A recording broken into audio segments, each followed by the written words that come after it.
Cases को personally study करने के बाद ये बहुत पॉजिटिव नहीं पाया गया।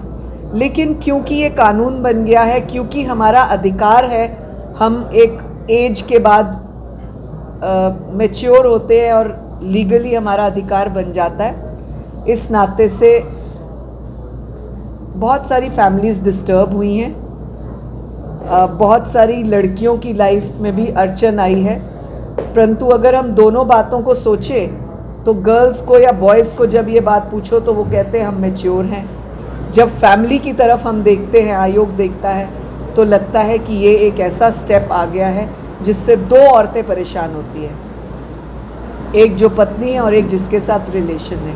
क्योंकि ये कानून है इसलिए ना पुलिस इसके लिए खुल के बोल सकती है, ना कोई और महकमा इसके लिए खुल के बोल सकता है। मेरे ख्याल से मीडिया भी इसके लिए प्रॉपर जवाब नहीं दे पाएगा। नमस्कार, ये लाइव तस्वीरें पानीपत के एसपी ऑफिस से आप लोग देख रहे हैं, जहां हरियाणा महिला आयोग की चेयरमैन रेणु भाटिया पहुंची है और पानीपत के एसपी सहित तमाम डीएसपी मौके पर मौजूद है और यहां पर महिलाओं से संबंधित जो है शिकायतें आज सुनी जाएंगी और इस दौरान पत्रकारों से भी बातचीत करेंगी।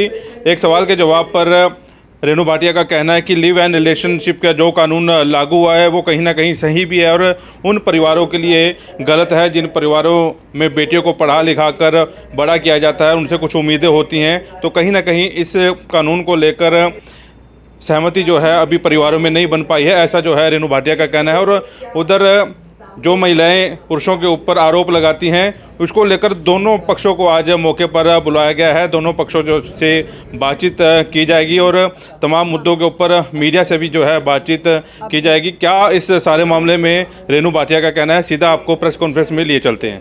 आज महिला आयोग ने पानीपत में एक हियरिंग सेशन रखा जो कि हमारा रूटीन है। ये हमारा 20वां ज़िला है जिसमें हम इस तरह का सेशन रख रहे हैं। आज 11 शिकायतें हमारे पास आई हैं और अधिकतर शिकायतें हैरेसमेंट और ड्योरी डिमांड की हैं, जिनमें हमने अभी तक 8 शिकायतें सुन ली, 3 पेंडिंग हैं। उनके ऊपर 15 दिन का समय देके कार्रवाई करेंगे।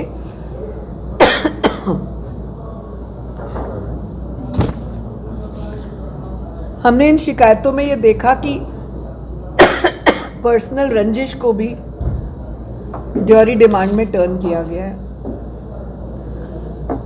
1-2 जाति समीकरण के केसेस हैं जिनको हम उस तरीके से देखेंगे और कुछ केसेस फैमिली के हैं जिनको हम 15 डेज का टाइम दे देते हैं। फैमिली केसेस में हमारा प्रयास रहता है कि जितना ज़्यादा हो सके हस्बैंड वाइफ की बन जाए, परिवार की बन जाए। इसलिए हमने एक हियरिंग के बाद दूसरी हियरिंग का 15 दिन का समय दिया।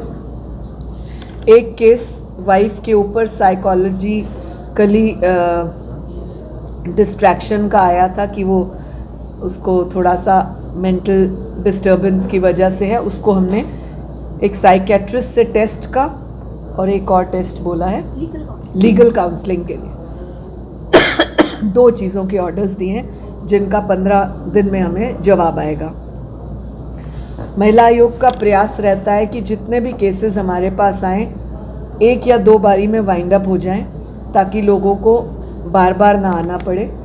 लेकिन अगर कोई केस हम ऐसा देखते हैं कि जिसमें परिवार बच सकता है या कोई इल्ज़ाम ऐसा है जिसमें मुख्य रूप से जो हमारा ध्येय रहता है कि दोषी बचे ना और निर्दोष के ऊपर कोई आँच ना आए, ये हमारा ध्येय रहता है, तो उसको हम एक आध मौका और दे देते हैं ताकि जांच जो है बिल्कुल निष्पक्ष तरीके से हो।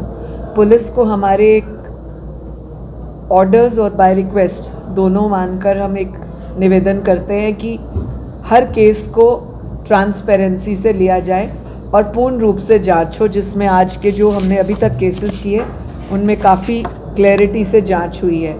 लेकिन जहाँ पर भी हमें डाउट होता है या कोई इल्ज़ाम लगाता है कि पुलिस की जांच से वो सेटिस्फाई नहीं है या कोई एक पर्टिकुलर बात आती है तो हम री इंक्वायरी के ऑर्डर्स भी दे देते हैं। ये हमारे आज के केसेस थे। मैम, इस तरह की केसेस में ना कई बार पुलिस की जो भूमिका वो डाउटफुल रहती है और आरोप भी ज़्यादातर पुलिस पे ही लगते हैं। उसके लिए आयोग क्या पुलिस के अक्सर इस डिपार्टमेंट के ऊपर आरोप लगते हैं और जो महिला आयोग ने ये दोनों पक्षों को बुलाने का कार्य शुरू किया, ये इसीलिए किया है, पिछले 1.5 वर्ष से हम लगातार कर रहे हैं। केवल झज्जर और चरखी दादरी को छोड़कर और कोई ज़िला नहीं रहता जहाँ पे हमने इस तरह की हेयरिंग सेशन ना लिया हो। और हम जितने भी ज़िलों में गए हैं, हमने दोनों पक्षों को बुलाकर ट्रांसपेरेंट जांच केवल इसीलिए कराई कि पुलिस के ऊपर ये आरोप जो लगते हैं उनकी बात साबित हो। 1-2 हरियाणा में ज़िलों में ये बात सामने भी आई, गुरुग्राम में आई, कैथल में आई। हमने उन पुलिस अधिकारियों के खिलाफ कार्रवाई कर उनको सस्पेंड भी किया।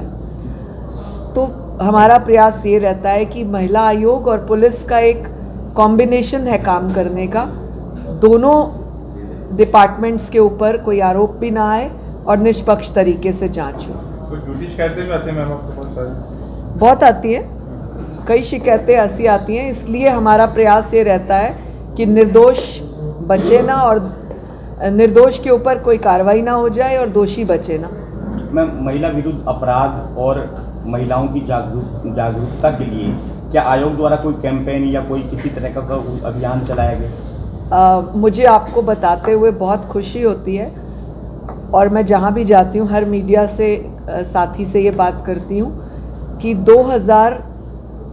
19 जनवरी को मेरी ज्वाइनिंग थी और अपनी ज्वाइनिंग के बाद मार्च 2023 तक लगभग 1.25 साल में हमने पूरे देश में सबसे अधिक कार्रवाइयाँ और कार्य किया है। स्टेट्स के नाते बता रही हूँ, 144 कार्यक्रम हमने किए जो एक रिकॉर्ड कार्यक्रम है।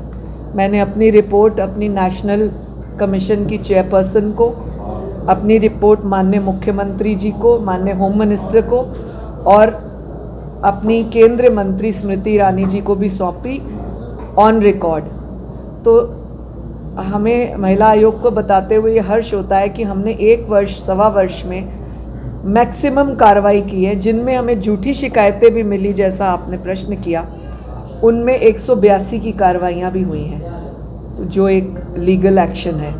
मैम, वुमेन कमीशन बनाने से पहले सरकार ने एक बड़ा इनिशिएटिव लिया, महिलाओं के लिए महिला थाने खोले गए, वो शायद सब डिवीजन लेवल पर होना है जी। लेकिन अभी भी बातें सुनने ये आती है कि जैसे जो महिला थाने हैं, corrupt activities still going on, इस तरह के आरोप लगते हैं अभी भी। ऐसे है कि सरकार का धन्यवाद जिन्होंने महिलाओं की सुरक्षा को ध्यान में देखते हुए महिला थाने खोले। मेरी नॉलेज में 30 ऐसे थाने हैं, मुख्य थाने और कई सब डिविजन्स में थानों को लेकर 30 ऐसे हैं जिनमें महिला अधिकारी बैठते हैं। क्योंकि एक ओपन ऑप्शन सरकार ने कर दिया, महिलाएं अपनी बात नहीं रख पा रही थी, तो एक ओपन प्लेटफॉर्म सरकार ने दिया। इसलिए बहुत सारी जगहों पर जब कई बार कार्रवाई ऐसी पाई जाती है जहां पर थोड़ा सा पेच अटका होता है, यानी क्लियर सबूत नहीं मिलते कौन करेक्ट है, तो वहां पर दूसरा पक्ष हमेशा ये इल्ज़ाम लगाता है कि पुलिस कार्रवाई ठीक से नहीं कर रही। और हो सकता है गुड एंड बैड हर जगह है, हर महकमे में है, हो सकता है कोई महिला अधिकारी ऐसी होती भी हों जिन्होंने कार्रवाई में ढिलाई करी, परंतु महिला आयोग के पास जब भी ऐसा कोई केस आया है उन अधिकारियों के खिलाफ कार्रवाई हुई। यूट्यूब पर आपके पास एक बहुत बड़ा एग्जाम्पल महिला आयोग का है, कैथल में हमने एक पुलिस अधिकारी के खिलाफ कार्रवाई की थी जिसका हमें डाउट था कि ये लड़का पक्ष की तरफ साथ दे रही है। हमने तिबारा इंक्वायरी कराकर सीनियर ऑफिसर से और ऑन रिकॉर्ड पूरे महकमे के सामने उसकी सारी बातें सामने लाए थे और हमने एक्शन लिया था। तो आपके माध्यम से दोबारा मैं महिला अधिकारियों को कहना चाहूँगी कि आप निवेदन के साथ बिल्कुल ट्रांसपेरेंट तरीके से कार्रवाई करें। यदि कहीं पर कोई पुलिस अधिकारी पुरुष या महिला कहीं पर दोषी पाए जाते हैं या इस तरह की गतिविधि में लिप्त पाए जाते हैं तो उनको बख्शा नहीं जाएगा, कार्रवाई होगी। मैम, आप छुपे से पानीपत में अभी पास में महिला थाना है, तो वहाँ जाके देखें। हाँ, महिला थाने के बारे में हमारी बात हुई। महिला थाना बड़ी बैड कंडीशन में है। आपसे पहले ही हमने एक बार आप लोगों का दिया हुआ एक अखबार की कटिंग भी रखी थी। आप लोगों ने, मीडिया के लोगों ने, ये अखबार में न्यूज़ लगाई हुई थी, हमने वो कटिंग रखी हुई थी। और आते ही एसपी साहब से मैंने पहला प्रश्न यही किया था कि यहाँ का महिला थाना बहुत बुरे स्टेट में है, हमारे पास ये कटिंग है। तो उन्होंने कहा कि इसको बहुत जल्द ठीक किया जाएगा, कहीं पर शिफ्ट किया जाएगा। हमने उनको तुरंत शिफ्ट करने के लिए रिक्वेस्ट की है कि महिला थाने में महिलाओं की शिकायतें बहुत आती हैं, उनके लिए एक उपयुक्त स्थान होना चाहिए। तो वो बहुत जल्द उसको शिफ्ट करेंगे और फिर उसके बाद परमानेंट महिला थाने का सोल्यूशन ढूंढेंगे। मैडम ये 5वीं जगह शिफ्ट होगा, अगर कहीं शिफ्ट हुआ तो महिला थाना पर्टिकुलर कहीं एक जगह फिक्स नहीं हो रहा, 4 जगह पहले शिफ्ट हो चुका है। देखिए, हमने अभी एसपी से कहा है, तो मुझे उम्मीद है अजीत जी इसकी कार्रवाई अच्छे से करेंगे। मैडम लीगल रिलेशनशिप जो कानून है इसमें अपराधी संख्या बढ़ गई है, ऐसा लगता है।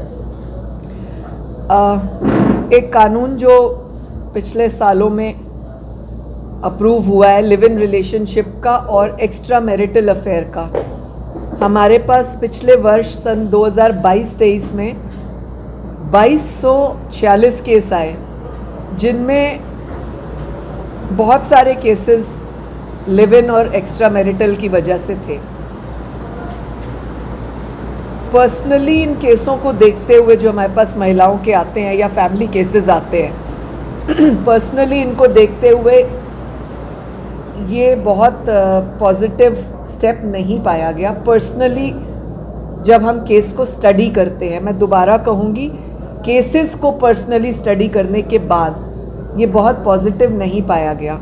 लेकिन क्योंकि ये कानून बन गया है, क्योंकि हमारा अधिकार है, हम एक एज के बाद मैच्योर होते हैं और लीगली हमारा अधिकार बन जाता है, इस नाते से बहुत सारी फैमिलीज़ डिस्टर्ब हुई हैं, बहुत सारी लड़कियों की लाइफ में भी अड़चन आई है। परंतु अगर हम दोनों बातों को सोचें तो गर्ल्स को या बॉयज़ को जब ये बात पूछो तो वो कहते हैं हम मैच्योर हैं। जब फैमिली की तरफ हम देखते हैं, आयोग देखता है, तो लगता है कि ये एक ऐसा स्टेप आ गया है जिससे 2 औरतें परेशान होती हैं, एक जो पत्नी है और एक जिसके साथ रिलेशन है। क्योंकि ये कानून है इसलिए ना पुलिस इसके लिए खुल के बोल सकती है, ना कोई और महकमा इसके लिए खुल के बोल सकता है। मेरे ख्याल से मीडिया भी इसके लिए प्रॉपर जवाब नहीं दे पाएगा। मैम, महिला उत्पीड़न और केसों के अलावा रोजगार के क्या प्रयास कर रही है महिला? बताते हुए मुझे हर्ष है इस बात का कि जो सेल्फ हेल्प ग्रुप्स बन रहे हैं हरियाणा में, इनमें हम बहुत सी ऐसी महिलाओं को नए कोर्सेज कराने का प्रयास कर रहे हैं ताकि वो सेटल हो जाएं। एक प्रयास हम जेल में रह रही महिलाओं के लिए कर रहे हैं। जब से मैं इस दायित्व पर हूँ, यमुनानगर छोड़कर पूरी हरियाणा की जेल्स की मैंने विज़िट की है और हमने ये देखा कि बहुत से जेल्स से निकलने के बाद अपनी सज़ाएं या अपनी क्वेरी ख़त्म होने के बाद बहुत सी बेटियों ने ऐसा बताया हमें वहाँ पर कि उनको उनका परिवार एक्सेप्ट नहीं करेगा, और कई ने ऐसा बताया वो परिवार में नहीं जाना चाहती। तो ऐसी बेटियाँ कहाँ सेटल हों, उसके लिए विचार किया कि ऐसी बेटियों को कोई ना कोई ऐसा स्किल दिया जाए जिससे कि वो अपने पैरों पर खुद खड़े हो जाएं और कोई कारोबार कर सकें और फिर से किसी अपराध में लिप्त ना हो। एक बहुत छोटा सा प्रयास हमने स्टार्ट किया है दिल्ली की एक एनजीओ के साथ। हम सब किसी ना किसी धर्म से, धार्मिक प्रवृत्ति से जुड़े हुए लोग हैं, तो हम हर धर्म में धूप बत्ती, गूगल और इन चीज़ों को महत्व देते हैं। हर धर्म में एक महिला ने एक इन्वेंशन किया कि उसने इन चीज़ों को एकत्रित करके और एक ऐसी धूप बत्ती निकाली जो हर घर में प्रयोग हो सकती है। तो उस चीज़ का कैसे ट्रेनिंग हो सके वो हम इन बच्चियों को देना चाहते हैं, ताकि उनकी पैकिंग और उसका खर्चा जो एक लोन फिक्स होता है 10,000 से लेकर 10 लाख तक का, उसमें हम इन बच्चियों को लाएं और प्रयास कर रहे हैं कि एक ग्रुप बन जाए, सेटल हो जाए 25-30 महिलाओं का, जिनका पैकिंग का और ये सारा जिम्मा हो। हम आगे चलकर अगर ये सक्सेस रहा तो हम प्रयास करेंगे कि अमेज़ॉन और इस तरह की जगहों से उनका टाई अप कराएं ताकि उनकी मार्केटिंग हो सके। तो फिलहाल रेनू भाटिया पत्रकारों से रूबरू हुई। उन्होंने बताया कि कैसे जो है उनके पास फेक मामले आते हैं और कैसे जो है सुनवाई की जाती है। 182 के मामले जो हैं वो भी दर्ज करवाए जाते हैं। और बड़ी बात यह है कि महिला थाना को शिफ्ट को लेकर उनसे बातचीत की गई तो उनका ये कहना है कि एसपी पानीपत से बात हो चुकी है और जल्दी जो है महिला थाना पानीपत में अच्छी जगह पर शिफ्ट होगा। और महिला थाना के ऊपर भ्रष्टाचार के जो आरोप लगते हैं इस पर भी उन्होंने खुलकर बातचीत की। वॉइस ऑफ पानीपत के लिए कुलवंत सिंह। मेरे ख्याल से अगले